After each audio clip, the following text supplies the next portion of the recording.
My name is Sivan Amran. I'm from Israel. I'm a musician, a bass player, and a singer-songwriter. To me, age is a spiritual thing, more than a number, and I try not to think about it too much and just to be myself at the present and not think of the fact that I'm like almost 30 and I have so many things to do. I'm 28, but I try to think of myself as a spirit and not as a person with an age.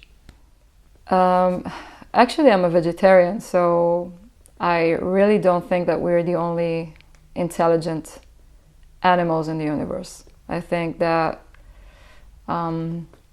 we think we are, and we would like to tell ourselves that other animals don't have, the intelligence or the emotional range that we humans have, but I don't think that's true, and I think there are plenty of proofs out there that say exactly the opposite.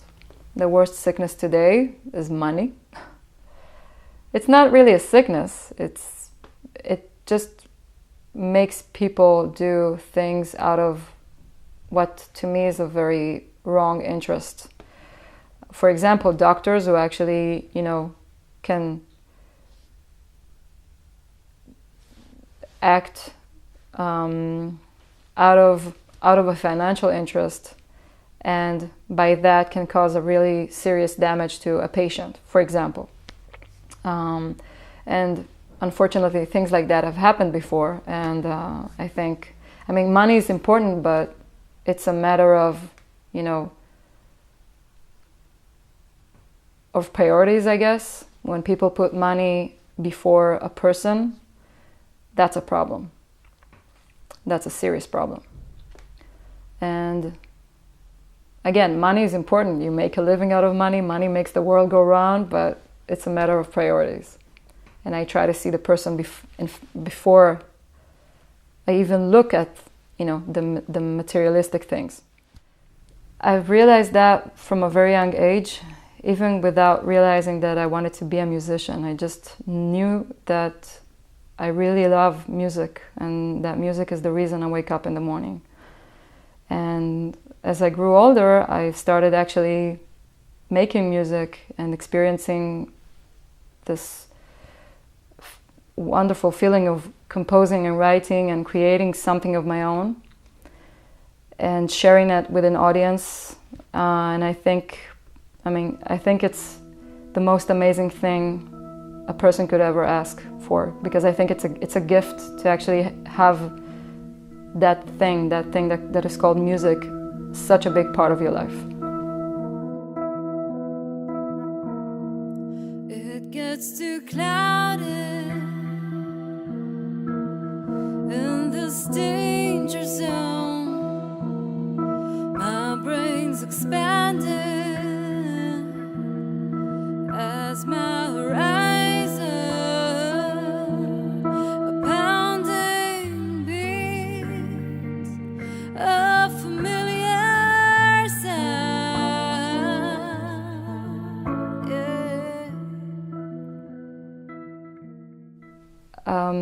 Sometimes I write my music from a personal experience, and sometimes I watch other people's experiences and try to tell their story. Sometimes I can watch a movie and write about it. I think I just, I don't have like a specific message. I try to write intuitively and to get in touch with what I feel at the moment and write about it and tell that story as a music. I think the combination of a female voice and the bass guitar is a very interesting combination. And to me, it was like it was a bit more different than, playing with an acoustic guitar. It makes you become more distinguished. I think when I felt like I found my thing when I held that 6 strings bass and started, playing with it. I had no idea if I could actually cope with that instrument, because many people scared me. They said that it's like a very large instrument, it's very big, you're a woman. I mean, but okay. But then when I started experiencing with that, I felt like I found it. I mean, I found my thing. And now playing a 4 strings bass feels like like I'm dieting or something, dieting musically. My goal with the music world, I don't want it to sound like a cliche, but I really want to keep on creating. I'm not creating out of, like a goal to become famous or rich. I'm creating because I really love it. It makes me happy. It makes me feel alive. It makes me energized. It's my happy place in the world, which can be a very difficult place to be in.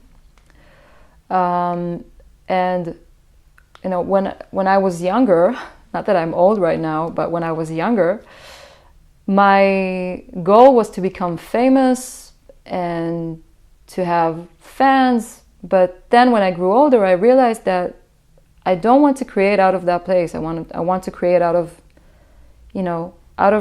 just creating, out of my own place. And if it would reach the people, awesome. If it wouldn't, okay.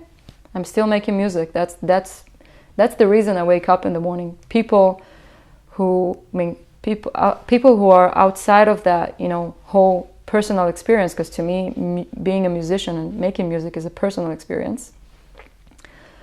People who are outside of that experience and they decide that it's not good enough for them, that's fine. That's their opinion at that specific time. But that doesn't say anything about my process, my music. I try to stay loyal to myself, and I'm willing to pay the price of, not being famous or not being successful, because I think successful is like it's a subjective, there's a subjective way of, what is success? To me, the fact that I make music, the fact that I'm independent, the fact that I have a studio and I can create my own music and I can reach out to people, that's success to me. And I think it's amazing. Serve it like poetry, heart straddled wide.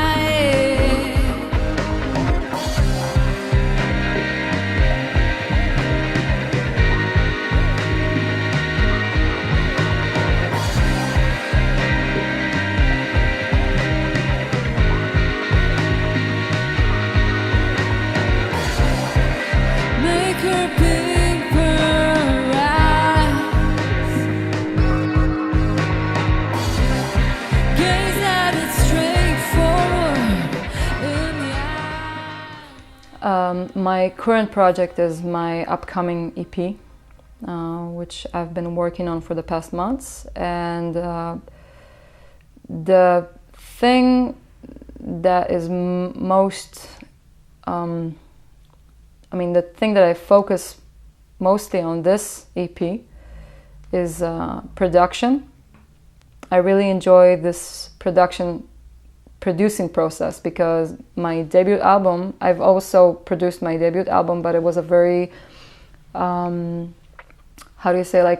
sort of like a premature experience, or I don't know if that's the right word for it, but I had no experience in producing, and it took me like 4 or 5 years to complete that first album, just because I decided to produce it myself, which is a hell of a mission.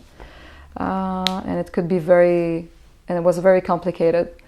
And now I feel like, the production process is very fun and enjoyable to me, because I know what I want to do. I can see, like I have like this vision, and I know how to get to it. And I really enjoy working on it by myself, recording the instruments layer by layer, and experimenting with things. My debut album was written in Hebrew, which is my native language, and Hebrew is not like a very common language. It's like, I don't know, it's like Chinese, I guess, to people who don't speak it. And I really wanted to expand, you know, my chances of reaching out to more people, because Israel is a very small country. And that's why I've decided to write in English, which is also a decision to make, because writing poetry in English it's a thing. You need to expand your vocabulary. You need to search for poems and, you know, try to explore the language more. And it's still something that I'm working on, but it's a very enjoyable process.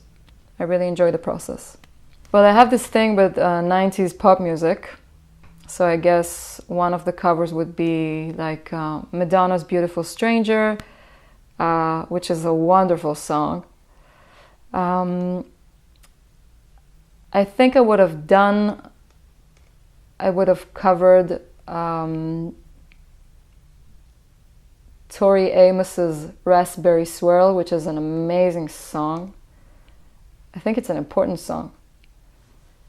And the third one would be Comfortably Numb by Pink Floyd, which is a classic. I'm working on, you know, in addition to the EP that I'm working on, I'm also working on a sort of like a launching show, a launching of the EP. And there's still no date, but when there will be, I mean, I would publish it in my Facebook page, and I would love to see you there.